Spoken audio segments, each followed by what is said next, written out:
Welcome to the Vet Med Wellness and Leadership Podcast, where we discuss central challenges vet med leaders face, such as burnout, stress, and difficult interactions with clients and staff, just to name a few.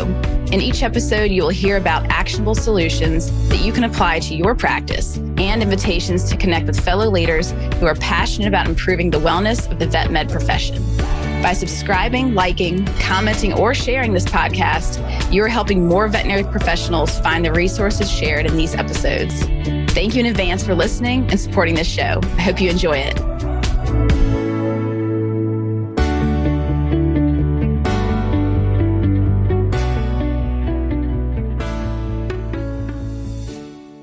Hey everybody, Crystal Stokes here, and joining me today is Dr. Chad Ely. He is a graduate of the University of Illinois and has been at Effingham Veterinary Clinic since graduation 17 years ago. He has been a practice owner for 11 of those 17 years with 2 additional clinic acquisitions during that time.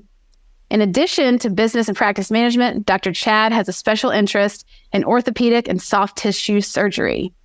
He is joined today by 3 of his associates, Dr. Lindsey Goeckner, Dr. Mara Fehrenbacher, and Dr. Jesse Schultz, and each of them will introduce themselves individually shortly.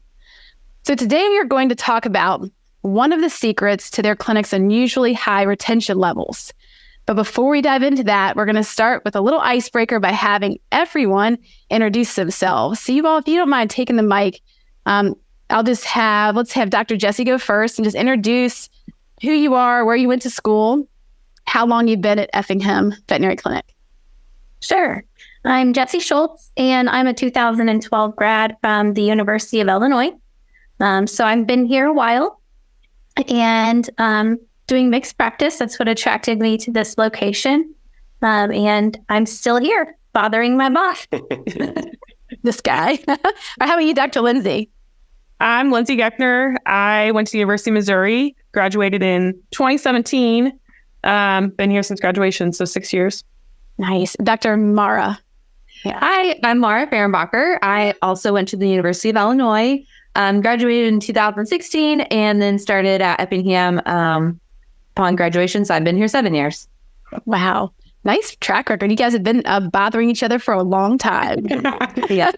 Good way to say it. That's great. So I want to start off with a bit of the full circle story. That's a theme here on this podcast where the full circle journey is common to many people in veterinary medicine, where they enter into veterinary medicine just full of passion and hope and drive and love of the profession. And then somewhere along the way, things happen and we might become disenchanted.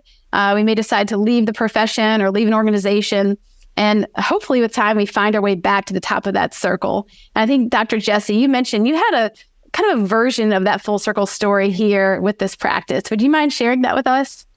I do. So I came to this practice in 2012, and I was there 3+1. It was 3 established male veterinarians, all owners, and I came tagging along and was totally up for the challenge. They were very welcoming. I immediately knew during my rotation here, I asked the lead tech, I said, in the back, are you guys hiring? I want to work here. And she was like, and we started those conversations, and I knew this is what I wanted to do. And so when I came on, everyone's really super excited. And let me tell you about this practice. This practice grows, and it doesn't stop growing, and that's a good thing. But growth is hard when you're new. And we were working really fast and really hard. And I was also a new mom. And so things really started to get overwhelming. And I think that that's a theme in our industry, right, is overwhelming. You may like what you do. I definitely love this community more than anything. I never wanted to move away. I'm one of those weird people who's like, I'm not moving away from home. I'm staying close. And as I stayed here, I was like, oh my gosh, I can never get away from this. If I go out for supper, people find me. Every person I ever went to high school with asks me questions and finds me, and we have this really fast-paced environment. And it truly was just a feeling of being overwhelmed. And to some extent, these guys set a high standard. And to come in and be like, to perform at that level, they didn't put the pressure on me. I put that pressure on myself, but you can't differentiate between that sometimes. And I got an offer that seemed too good to refuse, right? No on call, no weekends. And I was like, I got to take this. I got to try it. I'm crazy if I don't do this, because I needed to switch up. Like I was just not every day. All the little things were just driving me crazy. And I was nervous about leaving. I was nervous when I made the decision because you don't know. And we are kind of this big dysfunctional family. And I have known that. And we talk about this all the time. We really are. And, you know, when I left, they got me a cake that said, fine, bye. And, you know, I was like, I'm going to leave on good terms because I love these people. And I went and I did this other practice. It was a completely different style of medicine. And I am telling you, I was in there 3 months and I was like, uh-oh, I miss my family. Yeah. And so I really did. I felt like all of them were having a party and hanging out together and I wasn't invited, but I kind of uninvited myself, right? And all of those promises weren't what they were cut out to be. There's always a catch, right? If an offer is so good. And so luckily we started those conversations and came back. And I think that seeing what else was out there and realizing that the grass is not always greener and everywhere has their problems, right? Every clinic has its downfalls. Every clinic has its hurdles, but it's who you're going to go over those hurdles with. And, you know, relationships are always a really big thing for me. And I just don't know that there's any practice that has the relationships like we do here. I mean, we drive each other crazy, sometimes on purpose, sometimes not on purpose. But like we are practicing and functioning at such a high level and a high capacity that, you know, we have to do that. And so I think that humor, which is part of the thing of this podcast, has been so important for that because, you know, is that they still tease me.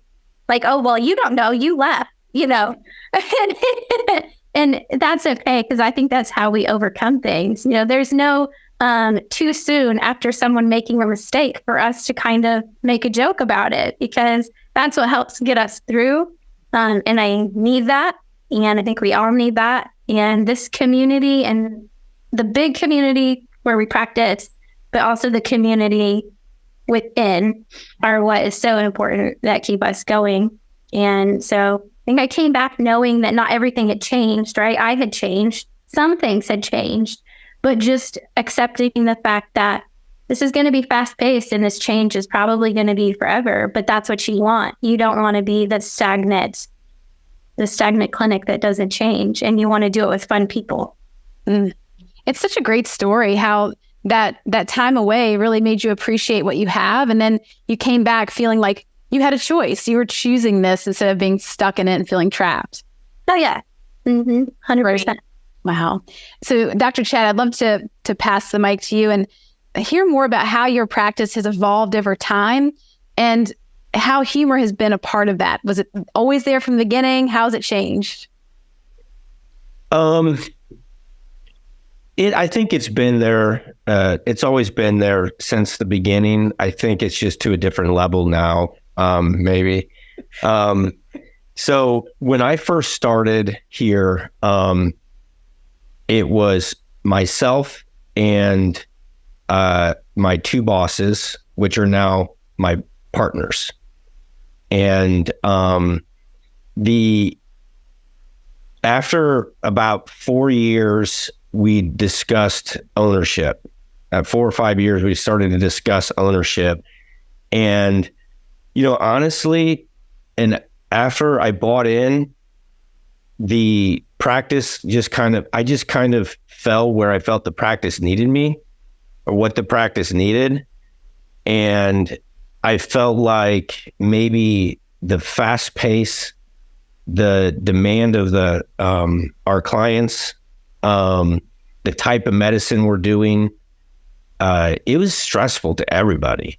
And I could see it on everybody's faces. And it was easy to get stressed out. And so I kind of just used humor, let myself be vulnerable to jokes, and maybe, have a boundary where, yes, I'm the boss and the leader, but also I'm approachable and you can make fun of me too, and I can make fun of myself for, own my mistakes. And I think maybe the humor evolved in that way is because I just open myself up to,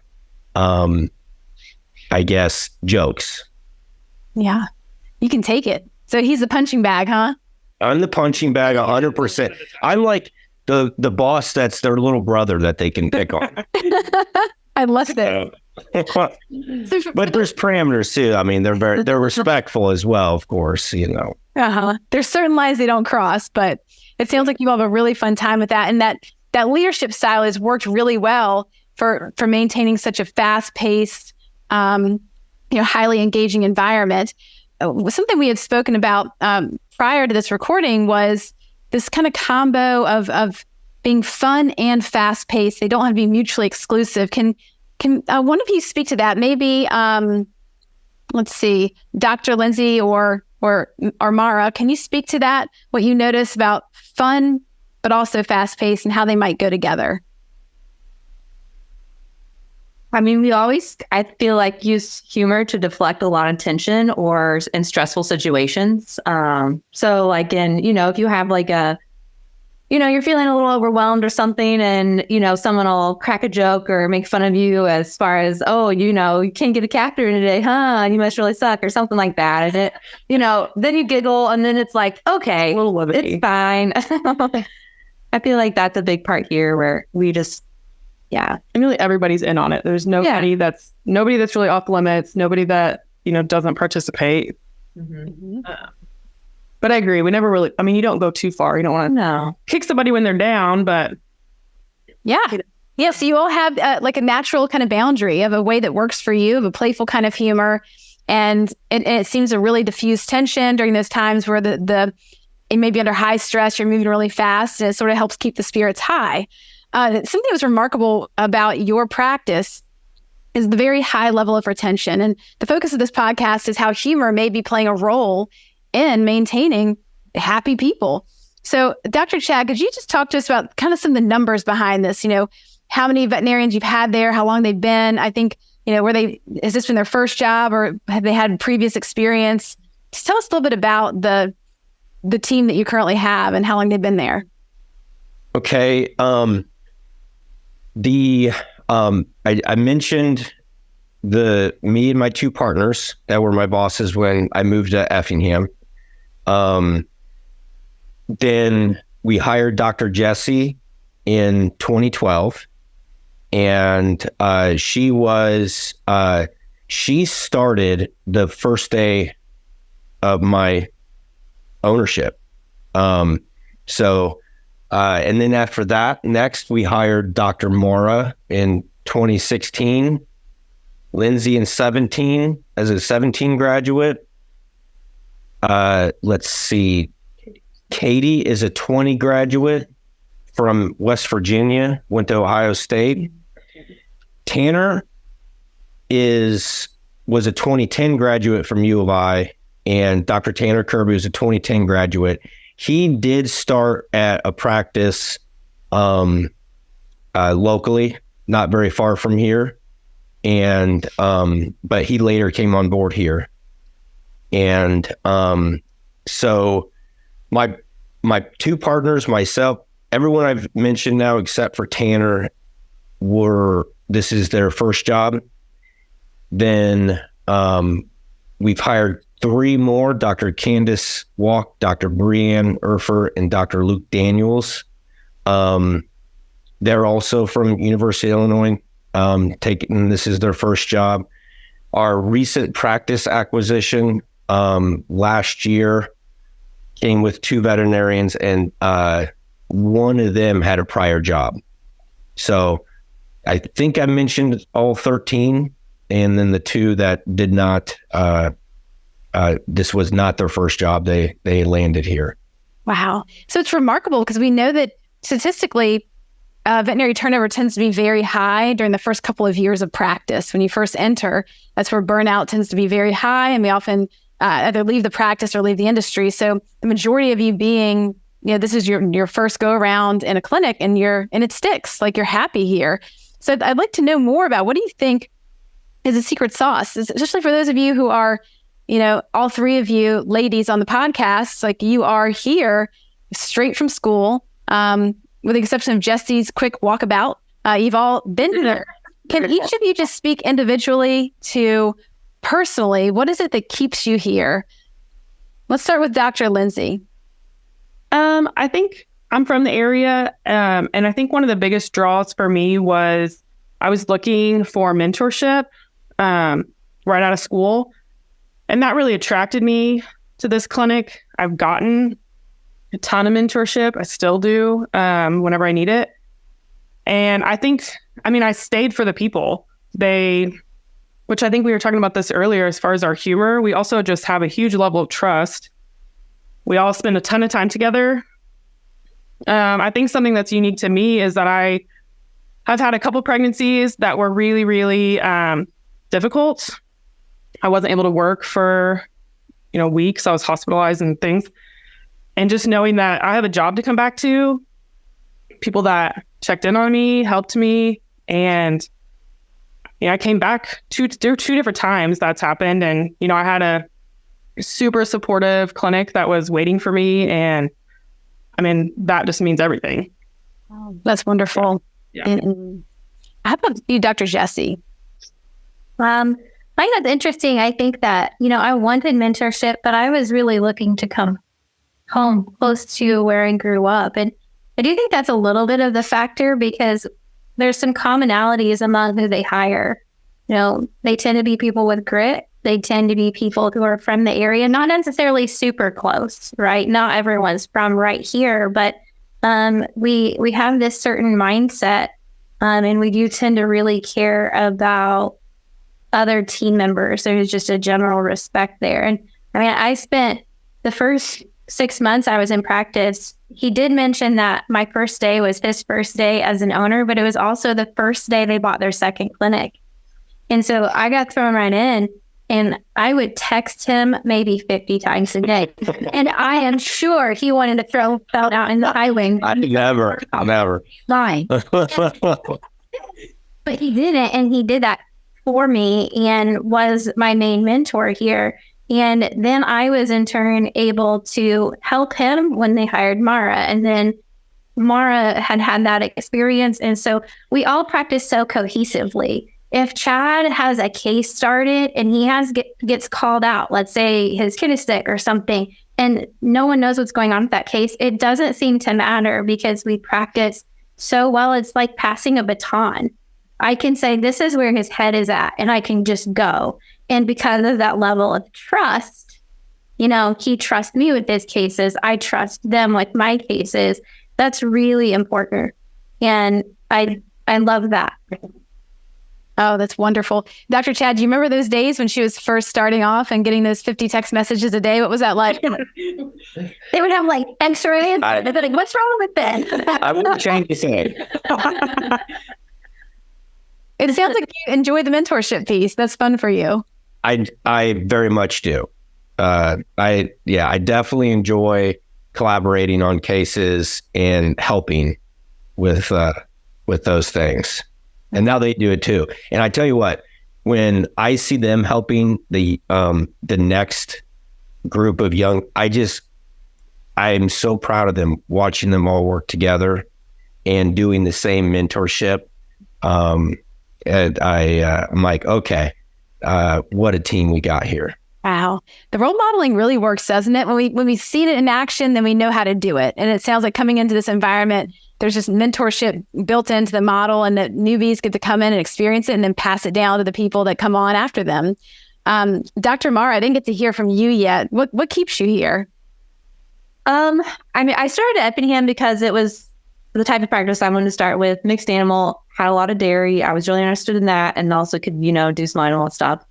And I really think in the first couple of years that really, fulfilled what I want to do in practice. But over time, it has really been the people that make you want to stay, because we were all definitely like, these are my friends, because of our work and everything, we don't have a lot of social time outside. So, and it's nice that I can go grab a drink or go play bingo with my coworkers at work. So and I feel like we can rely on each other quite a bit. Oh, yeah. Kind of like what Jesse said, we can pass cases around and stuff, but I know on emergencies and things, I've had Jesse in to help me with surgery. I've had Chad in to help me with surgery on, emergencies. And it's always been, it's always, you don't ever feel like it's a burden. I mean, come in and you get things accomplished, and it's a good time. Yeah, I've said before, I come to work to be with my friends.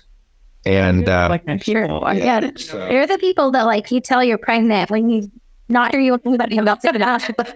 Oh my gosh, baby. And they're like, what? Like, don't tell anybody. Nobody does that. I feel like collaboration too. Like, we pretty much always have like a text thread going of like cases at the other clinics if we're there, or emergency. We still are talking to each other all the time. And our new grads help us as much as we help them. I think they keep us really fresh. yeah, I love the new ideas. And we're open to them. We're just that interesting age mix that really works well. Like, because, we have guys who have a lot of experience. We have people who don't. And we respect the gems, the practice gems from the tried and true, but yet all the new stuff is filtering in because you get to hear it all the time. Well, hey, I learned how to do this way. And it makes you go, oh. And so a lot of the hard cases that go through this practice have had 2 or 3 doctor eyes on them and not just one. And I think that that's a really cool behind the scenes thing. Our clients don't even know that happens. Wow. What a benefit. I would love that for my pet, Cool. Yeah. Really cool. And so I'm putting you on the spot just a little bit, but I'm wondering if you have any specific stories about how you've used humor in the practice, like moments in time where you're like, wow, I'm so glad that we're the kind of team that could laugh through this. Maybe it's, stuff that happened during COVID, which is a really stressful time, or just anything you can think of that would kind of illustrate this, because I definitely can imagine audience members listening to this who have no humor in their clinics. That it is a dark void that you walk into.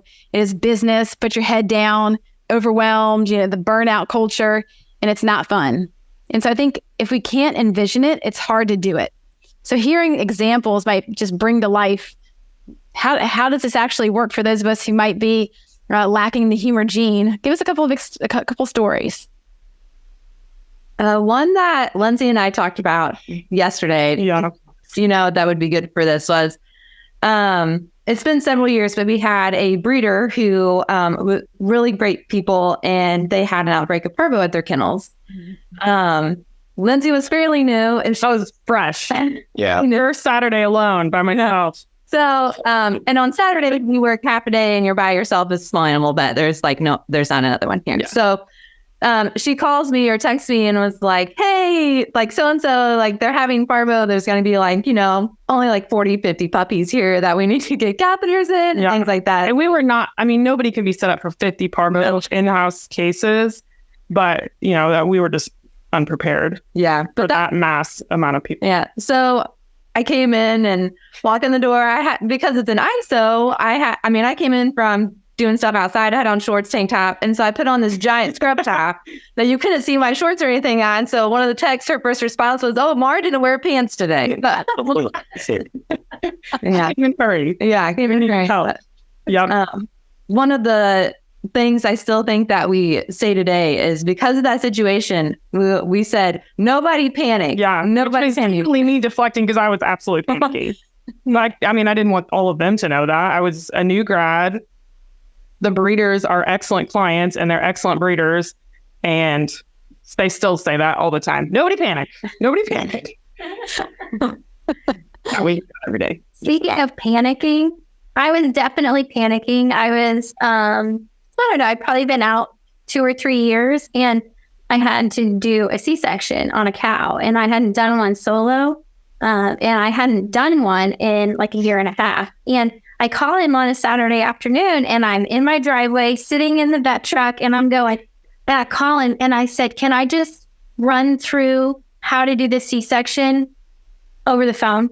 And he's like, sure. And I'm sure he was like, sure. Like, sure. And I run through the whole procedure. And I was like, is that right? And he goes, yep. And he gave me like 1 or 2 tips. And I was like, okay, I'm going. I was like, I am freaking out. And he was like, you're going to be fine. And I was like, okay, I got to go. I said, okay, love you. Bye. And I hang up my phone. Not even realizing that I just said, love you to my phone. My fiance's out in the driveway, dying laughing because he's watching the conversation. And I scramble and I pick up my phone and I call him real quick. And I was like, you know what I mean? I'm like, thank you. He's laughing. He's dying laughing. And you know what? 2 weeks later, he turned around and did this thing. Told me he loved me before he got on the phone. And he was like, you know what I mean? That's so classic. I love that. Great examples. Any others you want to share before I move on? I think Dr. Chad has one. Well, I don't know. We never let things slide. No, we don't let anything slide. Nothing ever dies. It doesn't. You're not getting off the hook. It never goes away. If you say or do something and are a complete doofus, we won't forget it and we will use it against you. In fun, okay? Like nothing insensitive. But sometimes a little. the right amount. I mean, we know what's off We limits. do have Like, boundaries. Yeah, Yeah. we do care. I will have I will have a really tough bone break or something. All right. And I'm stressing out about it, stressing out to get it fixed. And I go through, if it's not absolutely perfect, I'm like, this is going to fail. Okay. Oh, I know where you're. This is going to be, if it's not absolutely perfect, it's going to be a catastrophic failure. And I have not lived that down because now the girls, about every time I do one, they say, well, you better schedule a catastrophic failure for Chad on the books when this comes back in.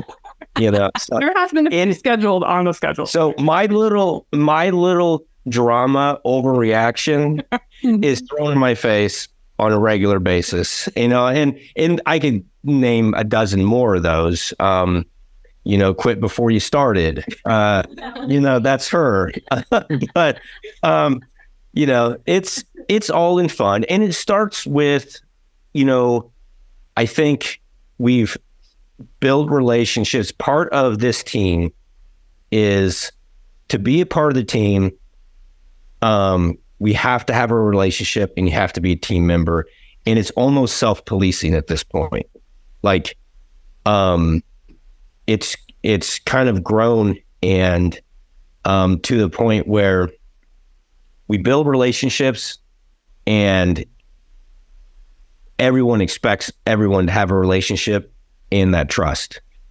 And then the humor just comes along, and they see us doing it. It opens up. The staff will do it too, and it absolutely helps. If I'm being dramatic, and I'm scared this is going to fail or whatever, because let's be honest, we're human. Not everything's guaranteed. They're going to rub it in my face that I'm stressed. That's their way of they're joking with me because I'm stressed, and they're trying to snap me out of it. Yeah. It sounds very effective too. It really works for you all. And I'm trying to picture, you kind of mentioned when you bring in new people, right? They get to observe this and kind of fall into the mix. When you're hiring people, does this kind of occur to you as you're meeting new candidates and how to decide if they're going to be a good fit for this practice? It's the number one thing I think of when they're talking to me is how are they going to fit in with the team? Is the humor going to be there? Are they, humble,